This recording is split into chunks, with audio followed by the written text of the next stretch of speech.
tidaklah dihadapkan pada Rasulullah sallallahu alaihi wasallam dua perkara illa wakhtara aisarahuma, kecuali Rasul memilih yang paling mudah. Itu yang kami ambil.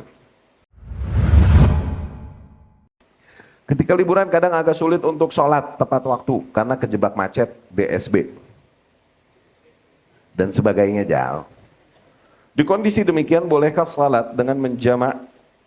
Liburannya di beda kota, jaraknya nggak masuk jarak safar, tapi karena macet waktu tempuhnya bisa sampai 4-5 jam.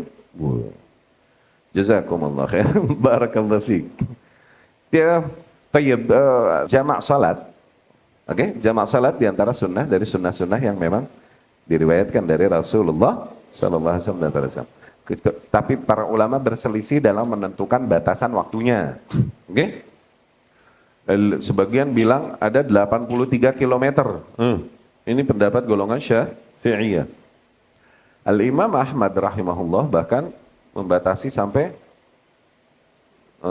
seratusan kilometer atau 3 hari perjalanan. 3 hari perjalanan. Jadi jalannya 3 hari baru. Kalau enggak di Al-Mughni Ibnu Qudamah tuh ngomongnya begitu. Oke?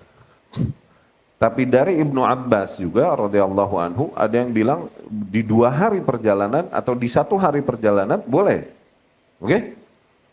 Dari Anas Ibnu Malik radhiyallahu anhu malah dari 1 hari perjalanan juga udah cukup boleh langsung qasar. Tuh lihat, masing-masing ada usulnya, ada sumbernya dari salafus saleh. Gitu. Yang rajih wallahu alam yang kami condong kepadanya selama ini adalah yang ditahqiq, yang disimpulkan oleh Ibnu Taimiyah rahimahullah. Melihat dari perbedaan sikap salaf di dalam menjama atau menjama salat ini, berarti disimpulkan bahwasanya hakikatnya dikembalikan kepada urf manusia pada zaman itu. Yang dibilang safar di dalam urf mereka tuh sejauh apa, gitu. Tidak dibatasi jarak. Tidak dibatasi jarak. Ketika itu bagi sebuah kaum adalah sebuah bentuk safar perjalanan, maka qasar atau jamak. Ini yang kami condong padanya. Beberapa asatidz lain enggak condong pada ini dan tetap berpatokan kepada 83 km. Ya, oke lah, ini yang dibilang namanya furu. Kami enggak. Yang namanya perjalanan apapun, perjalanan ya. Perjalanan tuh dobitnya apa? Dobitnya enggak tiap hari. Nggak sering. Misal, kita ke puncak, ada nggak bangsa seminggu sekali? 2 minggu sekali. Nah itu buat kita safar, mau berapa meter lagi? Kami sih demikian. Tapi kalau ente, kerjanya di puncak. Tiap hari ke puncak. Nah itu udah bukan safar buat ente. Tuh, dapat nggak?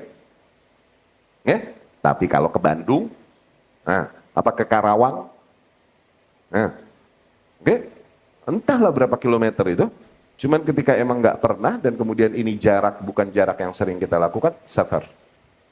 Maka jamak di situ.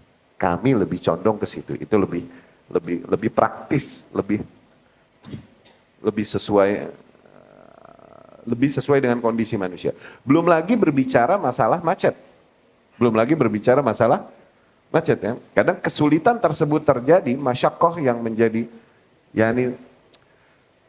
disyariatkan safar atau disyariatkan jamak salat ini karena ada kesulitan di dalam perjalanan. Karena ada kesulitan di dalam perjalanan, ada masyaqqah. Oke? Makanya disyariatkanlah untuk jamak salat.